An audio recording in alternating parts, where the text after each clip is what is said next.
Before we start, is it just me or is Mark getting sick faster than PD was? I'm asking this because we see Mark have this reoccurring cough. Both his outie and his innie are suffering from it, and it looks like it's a side effect of reintegration. Even though ASO said that he's only been in one session, because she is trying to space out his sessions, since from her experience it's best to do so. But earlier, she said that PD was the first time she did reintegration. Usually, you've done this once. Which means that she may be lying, and she may have done reintegration a few times before. I think that may tie into whoever Irving was talking to in the phone booth in the episode.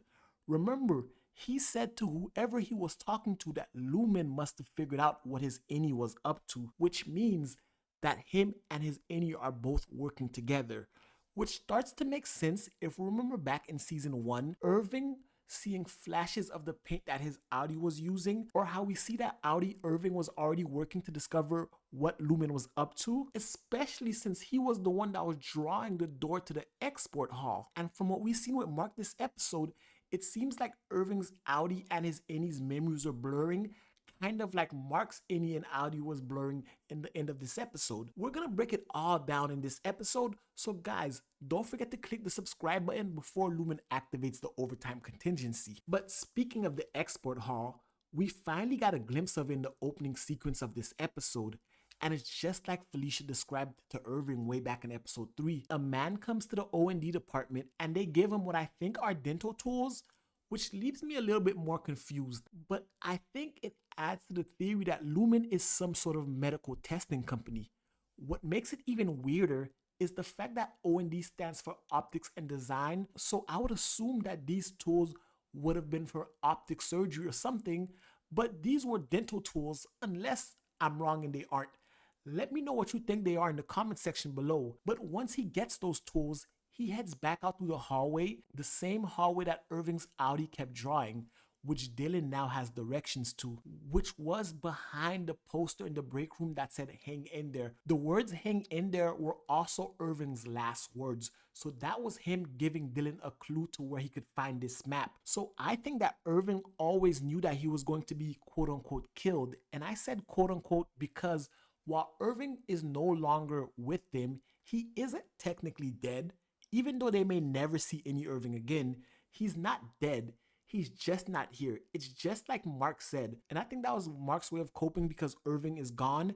And that's going to be my way of coping as well. He's not dead. He's just not here. Which takes us back to Irving. He knew that he may not come back. And even though Dylan refused to work with him and help him earlier in the season, he still left his friend a clue. And hopefully Dylan will follow it. Now, I think Dylan might not be willing to fully investigate, which is why he put the map back. I wonder if it's because that threat that Mr. Milchick gave him earlier in the episode about losing his special privileges.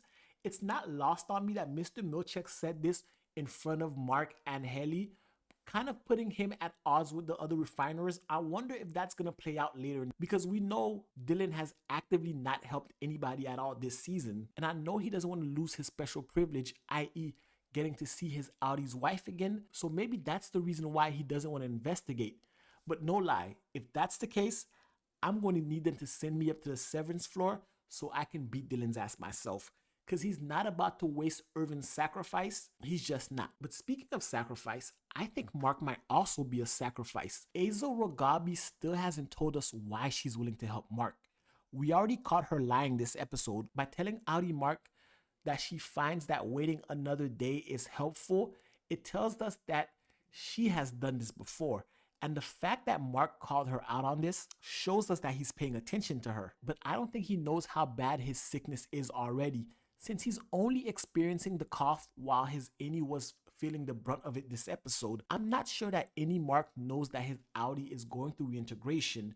Not even Devin, Mark's sister, his best friend, his confidant, knows about this, and she was the one helping him to engrave the message in his eyes. I don't think any Mark is thinking about any of this. And I also think that any Mark feels guilty about what happened with him and Helena Egan.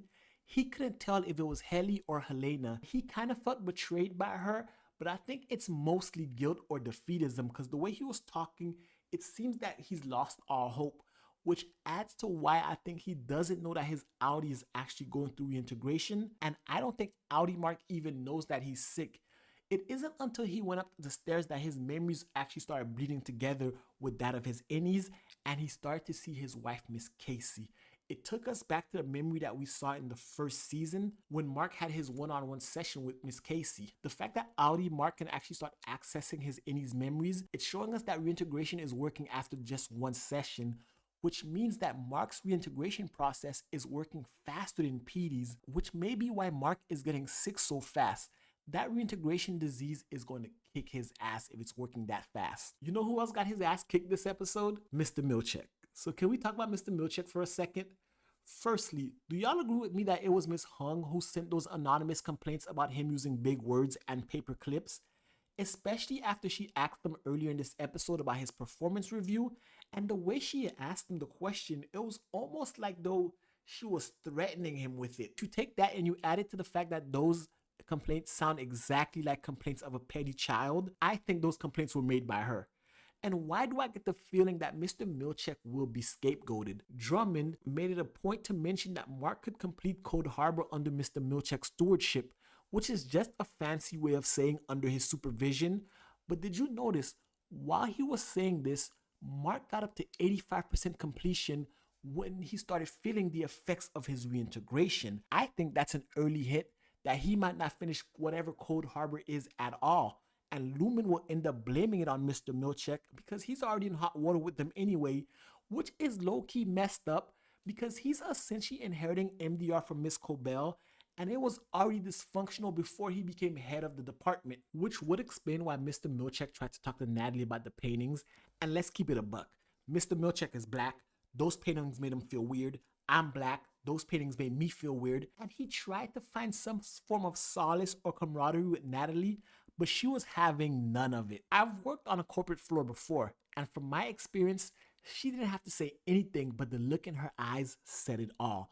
What I think she was trying to tell him without telling him was, bro, I have a good position here. I'm not answering you, which kind of left Mr. Milchick on an island, which is what caused him to tighten the ropes on MDR, which is going to make him start treating the refiners as less than human. Remember, both Ms. Huang and Drummond pretty much told him that they see the refiners as less than anyway, and that's why Mr. Milchick confronted Any Mark in the elevator, and he let him know that he knows that Any Mark had sex with Helena Egan, aka Audi Helly. I think he's holding that knowledge above Mark's head, threatening Mark to expose him to any Helly if he doesn't tighten up. And speaking of Helly, that whole relationship with Mark and the two Hellys is getting very messy. I think Audi Helly, aka Helena, is afraid of her Any, which is why she was afraid to go back to the severed floor.